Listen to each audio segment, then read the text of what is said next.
Di tengah gelombang arus balik hingga kini masih terjadi gelombang mudik pasca Lebaran. Pemudik memilih pulang ke kampung halaman beberapa hari pasca Idul Fitri untuk menghindari masa larangan mudik.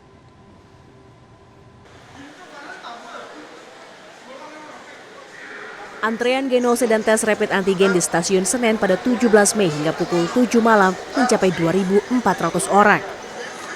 Para penumpang yang melakukan tes merupakan penumpang yang ingin melakukan perjalanan luar kota untuk tanggal 18 Mei. Karena kan kebetulan acaranya kan besok pagi dan kemarin tuh ada surat harus pakai SIKM kalau nggak salah ya. Itu dan nggak dapat izin sih dari kantor gitu.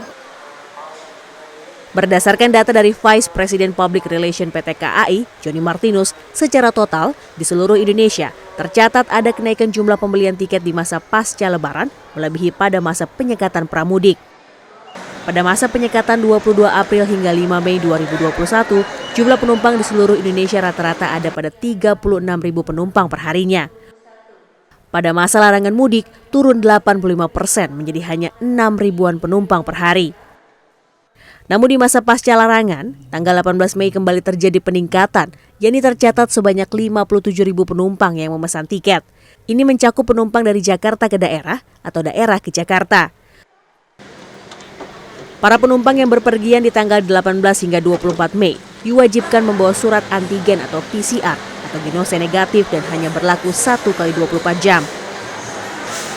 Epidemiolog Griffith University Australia, Diki Budiman mengatakan, kenaikan kasus positif di Indonesia pasca mudik tidak dapat dihindari. Hal ini sesuai fakta ilmiah dan fakta biologi. Jika mobilitas tinggi, maka berpengaruh pada peningkatan angka positif COVID. Indonesia ini banyaknya ada kasus kita akan banyak di rumah-rumah, banyaknya di masyarakat.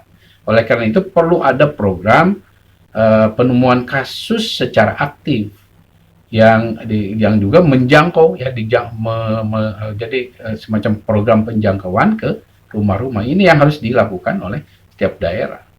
Ya, efek lonjakan kasus positif COVID pasca mudik ini sepertinya tidak hanya dirasakan di 14 hari sampai dengan 1 bulan pasca Lebaran saja, melainkan lebih panjang lagi nih, karena tak sedikit masyarakat yang memilih mudik lebih lambat ataupun pasca Lebaran itu.